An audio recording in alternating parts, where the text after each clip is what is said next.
So for all of us, the best way to answer your question of how do we start to do this ourselves is ask yourself one question. Now, it's not an easy question. It's a question that will make people go, yeah, I don't really want to ask that question, or that's not an area that I want to explore. But I promise you one thing, you don't have to stay there very long. You just have to think about the answer, and then if you possibly need to, pivot. And that question is, how do I want to be remembered?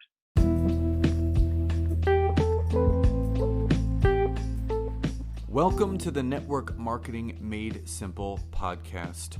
I am your host, Scott Aaron, and each and every week, I'm going to come to you with short, simple, and powerful tactics of how you can grow your network marketing business, brand, bank account, and impact on those around you. And just remember, network marketing is not easy, but it can be made easy with simple steps to create the success that you truly deserve. So you heard in the intro, how do you want your legacy to be? How do you want to be remembered? And what you're going to learn in this episode from Codi is a number of things, but his backstory is so interesting. Being a funeral director, seeing death and pain, but also recognizing legacies are left behind. And this really spurred him to becoming the speaker that he is, the consultant that he is, and now the best-selling author that he is. And you're going to love this episode because it's such an interesting backstory to how he was then motivated to do bigger things. So I hope you enjoy. So Codi, welcome to today's episode. And why I am so excited about today's episode is a number of reasons.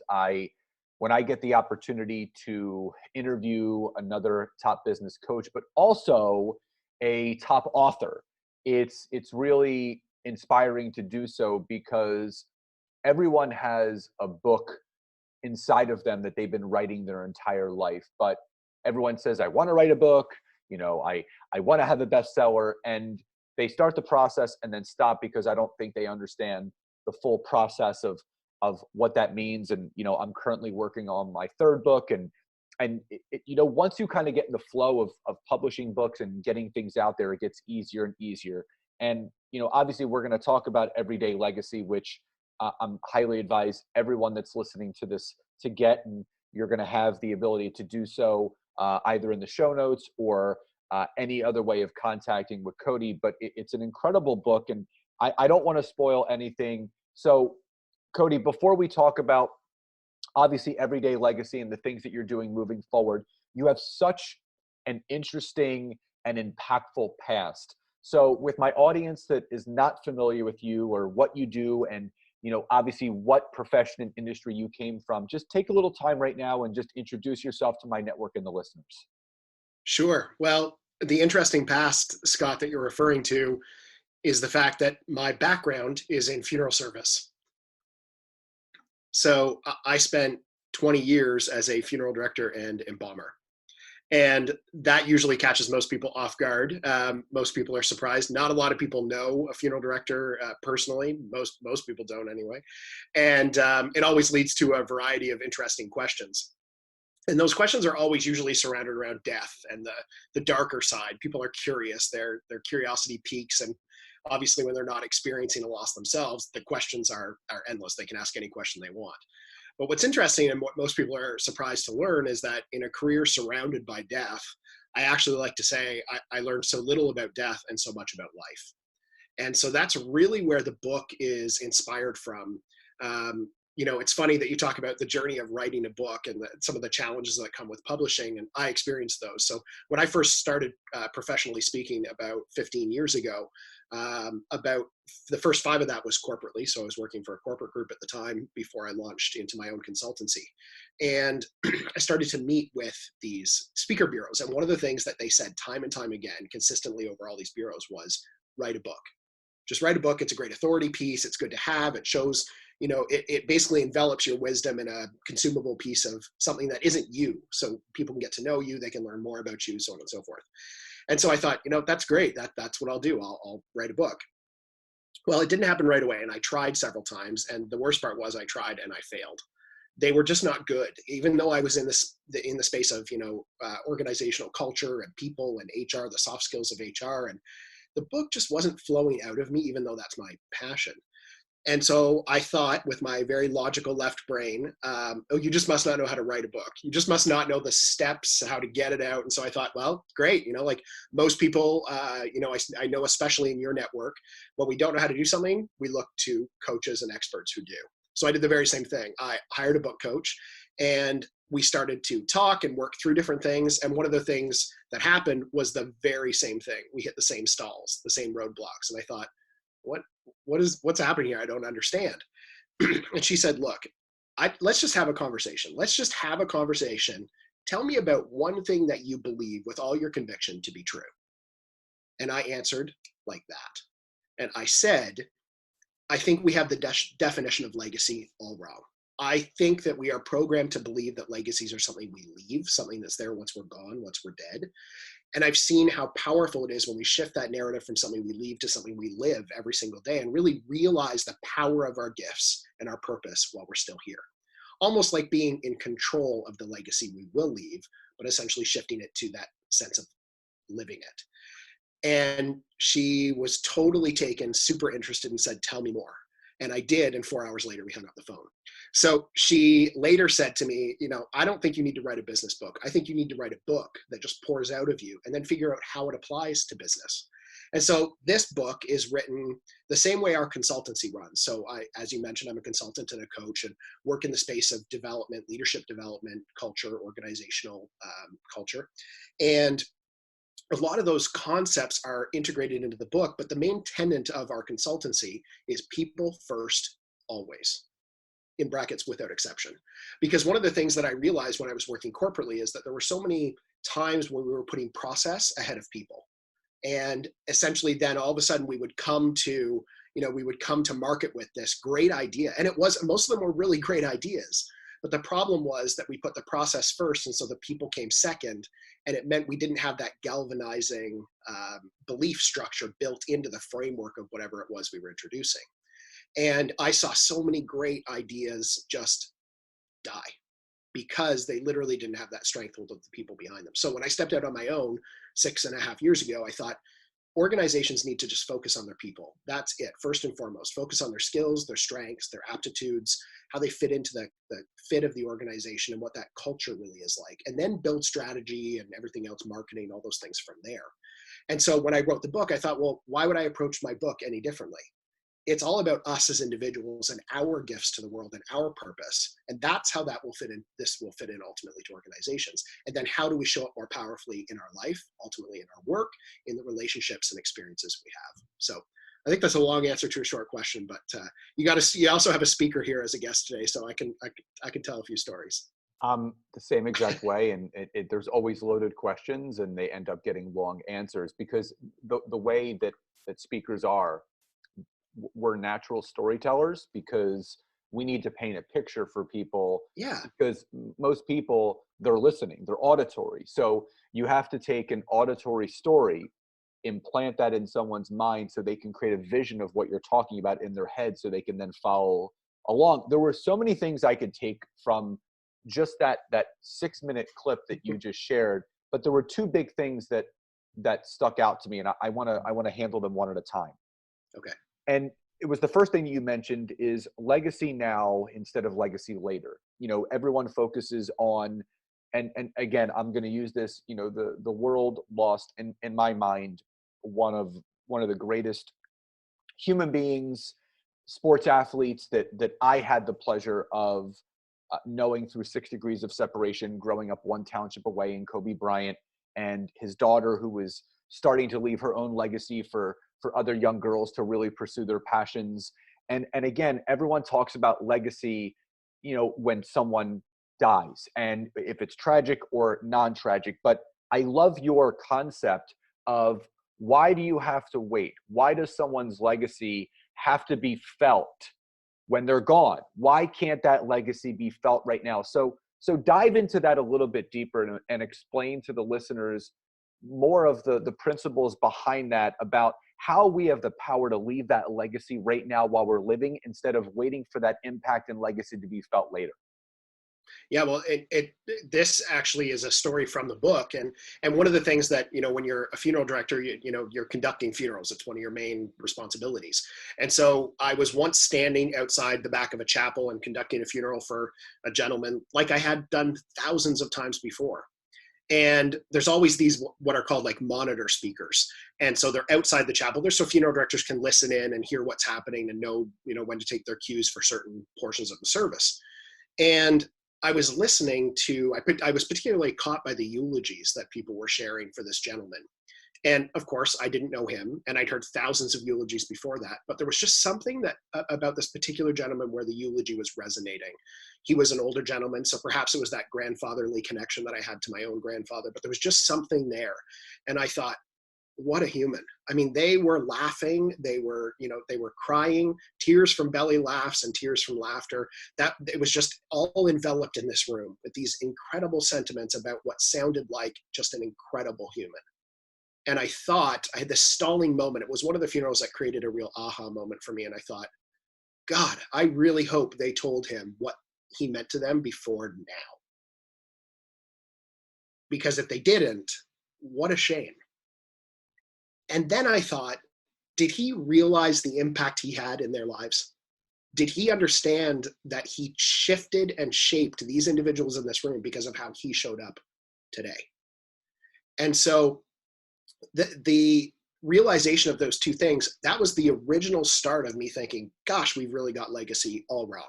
We have really got it as to be something that comes after. And so in your example of Kobe Bryant, 100%, I mean, I got a lot of messages and texts that day saying, oh, it's happening. It's exactly what you say is happening right now. And it's that we have these catastrophic moments. We have these situations where life stops us, literally stops us dead in our tracks. And in the book, I call this bruised by perspective, because I say bruised in particular because we used to say you get slapped by perspective, right? And we used to have these moments where you'd get a slap and you'd stop and you'd wake up. But we go so fast today. We live in a world that is just traveling so quickly that we just never slow down. And so when I say bruised on purpose, because it's not just a slap anymore. It almost has to bruise to stop us now, so that when we look in the mirror, we realize, God, that hurt. And it didn't feel good. And now I'm reminded of it, physically. And so it's this sort of great analogy around how we react as a society to these losses. But Kobe Bryant is one of those people. And of course, his daughter was, very, very young. And there were others that perished in that crash as well. Who seemed to be really also incredible humans. And so here we have this reality that has struck us of loss. But the truth is, we knew who Kobe was before then, because of the values he had, because of the person he was, because of the life he led, who he showed up as both on the court and off the court. And so that didn't come just out of nowhere. That took a man who spent time realizing who he was to the world and the gifts that he could from his platform impart. And then that just sort of went on autopilot. So for all of us, the best way to answer your question of how do we start to do this ourselves is ask yourself one question. Now, it's not an easy question. It's a question that will make people go, yeah, I don't really want to ask that question, or that's not an area that I want to explore. But I promise you one thing, you don't have to stay there very long. You just have to think about the answer, and then if you possibly need to, pivot. And that question is, how do I want to be remembered?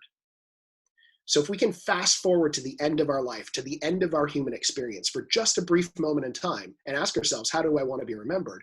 The values that are most important to us will no doubt come to the surface. And those values are the ones that identify themselves as those that should play out more regularly in our lives. So for instance, my everyday legacy is impact. And so what does that mean? It means that I want to change the world as much as I can while I'm still here. And I do that through acts of kindness, through being gracious, through being compassionate and having empathy, for always, rooting for the underdog and hoping that they can rise to the level that they are recognized for their gifts.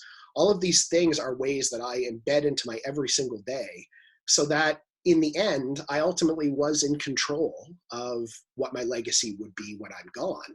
But it meant people were aware of it and felt it while I was here. I didn't sort of meander passively through life like most of us do. I mean, lots of, we are human beings having a spiritual experience. And so here's a great example of the fact that at the end of the day, we can either choose to fulfill that spiritual experience or just sort of let it be this thing that we never, ever awaken to. And that's a bit rainbows and unicorns, and that's not in my lane at all. But when I think of it like that, for me, there's, some people call it God, Buddha, Allah, higher calling, whatever the case, the universe, whatever it is for you, as long as there's alignment there with how you want to be remembered, that inevitably becomes your everyday legacy. And then you just put it on repeat.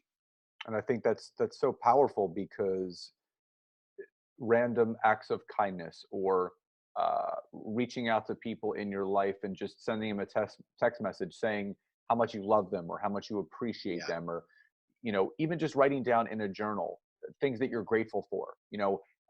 Every night I have a gratitude journal, and I write down it, what are you grateful for?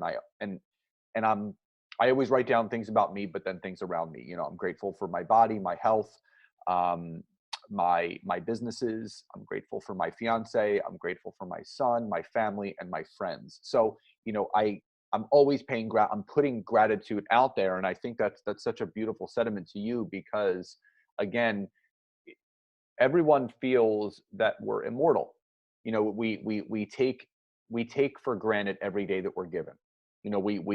We go through life as if tomorrow's promised, and it's not. And people can use Kobe and the other beautiful souls that were taken from this earth, during that flight. You can use that as an example, because you don't know when or how it's going to happen. But if you really stay present in the moment and think about, just like you said, fast forwarding, how do you want to be remembered? And if you can figure out how you want to be remembered, then your actions, your intentions will show up every single day as if how you want to be remembered. So if you want to be remembered for someone that lived a good life, that inspired others, that motivated others, that gave back, that led others down a path of living, when you know how you want to be remembered, you will start living every day built around how you want to be remembered, because people will be impacted by that right now, instead of having to wonder how it's all going to be at the end. And I think that's really, really powerful. Amen. Yeah, for sure. So I also want to go back to something else, and I love this, and it was process over people. And that's a mistake. There's a lot of people that think about leadership, and they think about leading teams, and because I have a lot of network marketers, a lot of entrepreneurs, a lot of business coaches on here, and they focus a lot on the process and not enough on the people. So let's talk about the power behind that when you flip the equation.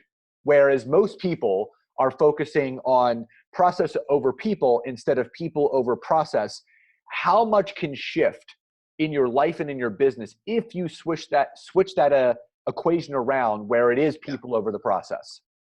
Yeah, well, I think the first thing that we would be remiss if we didn't acknowledge is that this is the human condition. So this happens to so many entrepreneurs. It happens all the time. I see it every single day, and it's not your fault.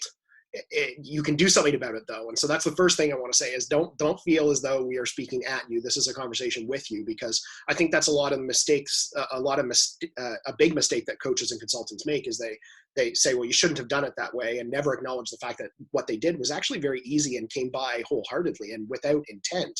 And that is that we start to work. First, we're working, on our business, and then we end up in our business. And we never get the opportunity to come back to working on it again. And so the challenge is that the closer we are to it, and the more we are in it, the more myopic we get about, what it is we're facing. And so we start to see these very structured things that can sort of fit in the moment to whatever we're doing in our organization, whether it's strategy or whether it's marketing or no matter what it is. And so the ability to provide that elasticity from where we are to where we need to be requires us to come out of working in our business and start to get back to working on it. And so for me, the more I kept diving in and coming back, so one of those things that I tried to really create in my work, both corporately and now especially as a consultant, is that elasticity, so that ability to come in, because when you're in, you're also with the people.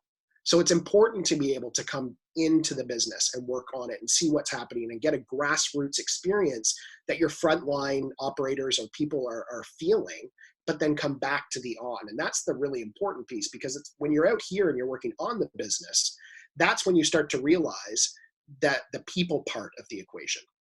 And so it's particularly challenging for some individuals, the way that we communicate or our personalities. Those who have done the DISC assessment would know that those C's and D's, process is easy for them, and people, not so much. And so as we come out and we're on it, it's just important to remember that when you put people first, that's the critical element in any business. And people say, well, why would you do that? That's because people are always first in our business, even from a consumer perspective. People don't engage with your budgets. They don't engage with your strategy. They don't engage, yes, in theory, they engage with your marketing, but if your marketing's done right, it's got people at its core as well. So they're really seeing the culture of the organization in the marketing. And so people are always first in a business. And the minute you get that wrong, the minute those processes or the operations or the structure around that new initiative will just start to crumble ultimately. And so one of the major keys that I have seen in the work that I've done over the last 6 years with organizations is that people first mentality, which is really taking the people in the organization and helping them to realize what their gifts are and their abilities, and how to use those beneficially for the organization's ultimately mission, vision, and values. And what I have found is that actually creates this galvanizing effect where it almost becomes one in the same. So when you're talking about strategy, budgets, financing, resources, any of those very logical pieces of the puzzle in business, they inevitably end up having a human condition. And there's no better experience in business than to have that, to understand that your people, that core central neural network of your business, is embedded into every aspect. And so it literally revolutionizes businesses who have not evolved. And I like to say that, businesses experience revolutions, and that's when they haven't adapted to change because they've been stuck for so long or avoided it that all of a sudden these things feel like revolutions, which is why a lot of things don't get done in organizations. Or in many cases, the way it should be is there's an evolution, which means, they have evolved over time, they've adapted to change, they've embraced change, which is a hard concept for people to get, because most people don't wake up every day and say, looking forward to all the change that's ahead of me, because that's just not human nature. Most of us are creatures of habit and comfort, inevitably. And again, that's so important, because there's a system behind everything, but again, I love what you said about working, in your business instead of on your business. And the same thing goes when you're leading teams or you're building an organization. If you spend too much time working in it, you don't have any time to work on it, and that you're basically stunting your own personal and professional growth. The one thing that I love about your book, obviously is all of the nuances, the stories, the vividness of this book. And I love books like yours that, and I think we talked about this before, when you're a good storyteller, you can basically write down a story of what you want someone to picture in their mind. So as they're reading this book, they're starting to create the vision of that movie in their head. And that's what I loved about this book. But the other big thing is that, just like you said in the very beginning, you're a funeral director that now is a leadership and organizational coach. And, why that's so inspiring to me is that it tells me this: you can experience inspiration, motivation, and impact no matter what you're doing, because the everyday person would, from a 10,000 foot view, look down on Codi being an ex-funeral director and say, well, this guy is probably really depressed and miserable on the inside because all he did was deal with death and loss and all of this stuff. But the reverse happened. You got inspired. And again, don't get me wrong, I'm sure there were plenty of sermons and eulogies and obituaries and funerals that you listened in on that were very sad. They were very, very powerful in the sense that it was more of a feeling of loss than there was legacy, because obviously those things happen all the time. But you took all of these lessons, you took all of these motivating circumstances and turned them into a way to bridge the gap between what someone does for a living and what they're doing while they're living. And I think that's really, really important. So let's talk about the book. Let's talk about what this book means to you. And like you said, how do I want people to be remembered? And I'm going to ask you this question. What do you want people exiting this book after reading it? What is it that you want them to take away from this that they can apply to their life and their business? Well, I want to thank you for suggesting that the stories are vivid, because that was the goal. And this will lead to the answer to your question. One of the things I was really, really careful to do was to not write the book in a prescriptive instructional way. It's funny because I got back my first pass of edits, and I love my first editor, who could be listening, so I want to just make sure I say that. But at the end, she was a much more technical editor, and so she said, at the end of the chapters, why don't you put a box that says, these were the key takeaways, and think about this. And I thought, hell no, that is not happening. I'm not doing that. This is not going to be one of those prescriptive type business books. It can be, it's going to be written for people, and all people, most of us, work in organizations in some way, shape, or form.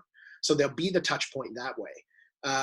And so I'm not going to write a prescriptive instructional book. I want people to be inspired through the stories, through the characters who are mostly people that I knew and were involved in my experiences, to see themselves in these stories and then relate them to their own experience and their own environment. And so I love that you had that experience with the book. So many people who have read the book already. I mean, it just came out on Tuesday of last week, so not even a week old. And so much of that feedback is coming. And so many people are saying, I love the story about your father, or I love the story about your grandmother. And I had an experience like that with blank. And they're sharing those experiences. So that is very heartwarming to know that that has done its job.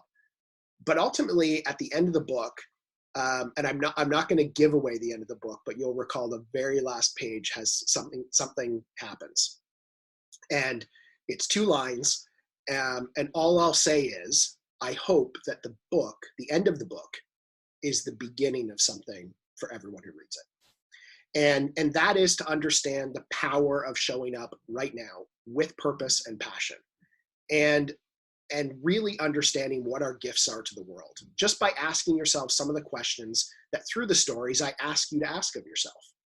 Things like, how do I want to be remembered? Things like, what impact do I have on those around me? Who are in my community? Am I showing up as powerfully as I can show up? And do I have passion and purpose embedded and ingrained into every single day of my life? And it again, in a non-rainbows and unicorns kind of way. And so that really, it would be the takeaway, is that it's the start of something beautiful, and that starts to then infuse the reader's everyday life, and then those around them, their workplaces, their relationships, their environment, whatever the case may be. So there isn't a specific pinpoint. I was on a podcast last week, and the guy said, that's a roundabout way, around the answer. And I thought, no, because it is the answer. It would be foolish of me to not be prescriptive, I think, through the book, and then all of a sudden be prescriptive in an answer, because everybody's experience with these stories and these is going to be different. And that's exactly what I want the outcome to be for each person. Different, but unique to them. That's the most important thing. I think that's so perfect, because we can't control how someone thinks and how they feel. But what we can control is the message that we have and how someone receives it and how they interpret it. And then what they end up doing with it is completely up to them. And that's why this book is so unique. Because it's so funny, the story that you shared about the eulogy that you were listening into, where, people were laughing, people were crying. It just really makes you think about not your own mortality, but it really makes you think showing up differently each day and how important it is, whether you know the people or not, holding the door for someone, or Yeah. paying for someone's coffee at the coffee shop without, letting them know, or whatever it is, paying for someone's stuff on layaway. I mean, there's so many different things that you can do. And I really, really highly encourage every single one of you listening to this to get this book and to read it, because, there's a lot of like how-to books and whatever it is, but I think it's really important to look at life through the eyes of how Codi described in this book, because it'll give you a new perspective. And I think there's a lot of people that also get very overwhelmed with filling up their bookshelves of all these different kinds of books. And in all honesty, I truly feel that this book is very unique, and it's very different from others that you may read. And there's a lot of money books, there's a lot of inspiration books, but this is different.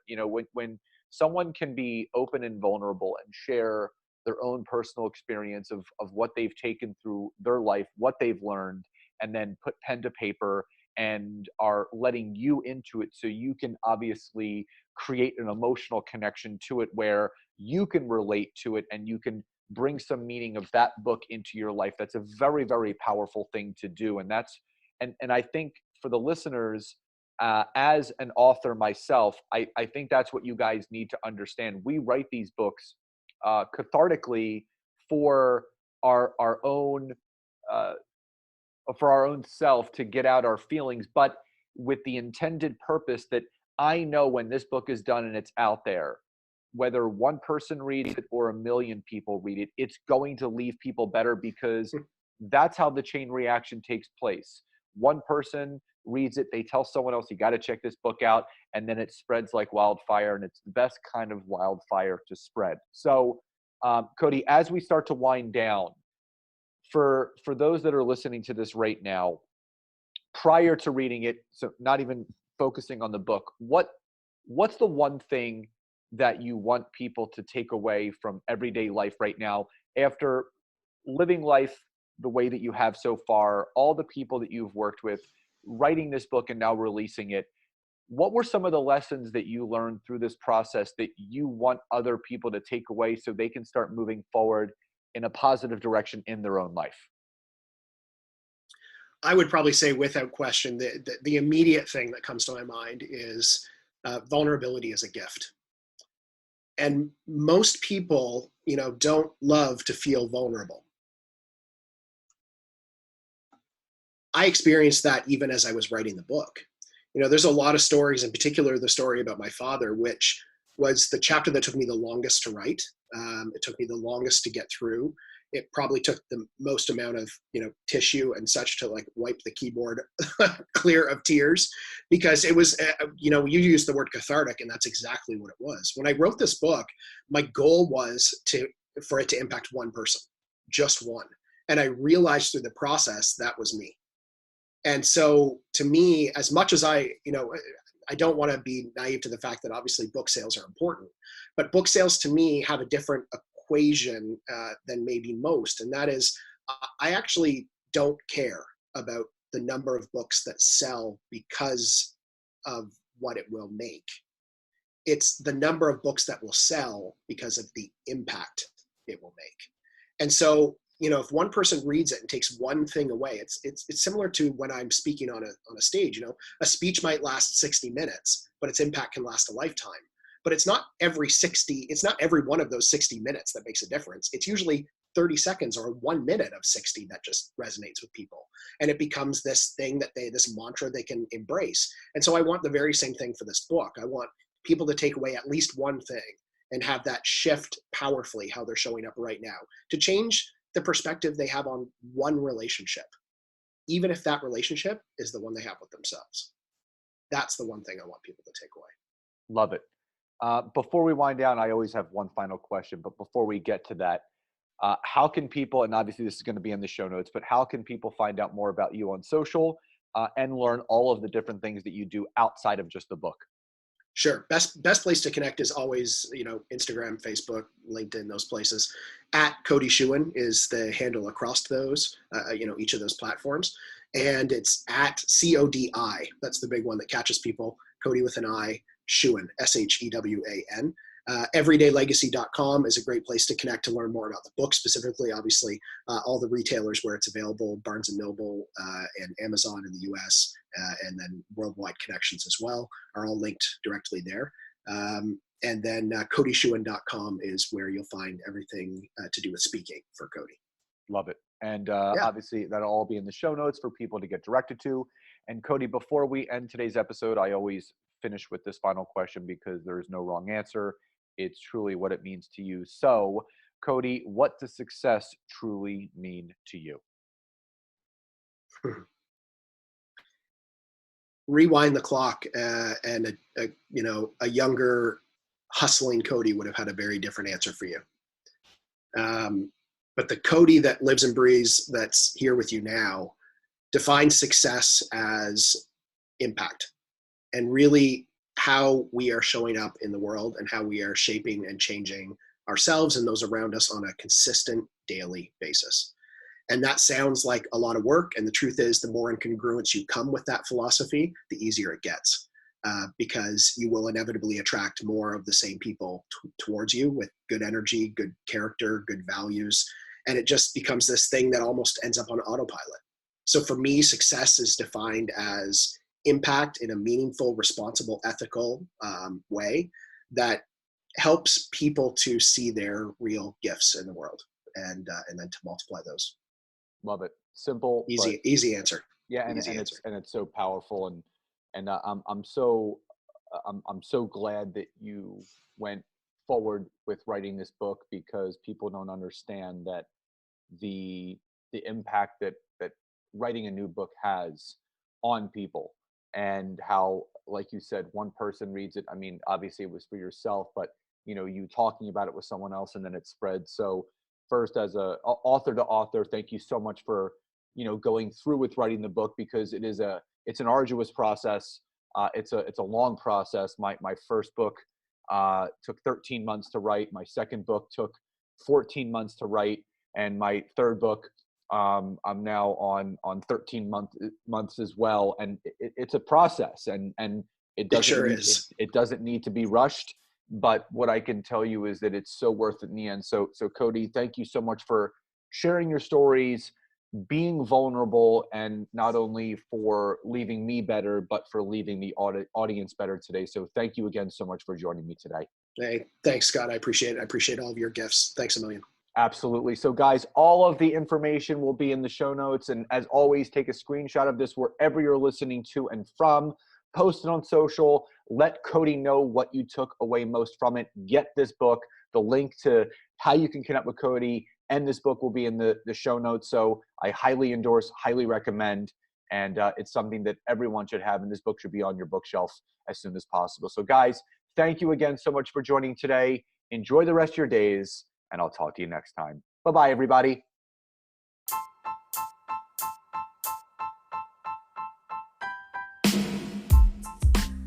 Thank you again so much for checking out this week's episode. And if you can, head over to iTunes, search for Network Marketing Made Simple, leave me a 5-star rating, basic review. I would be grateful for all of the support you guys can give me.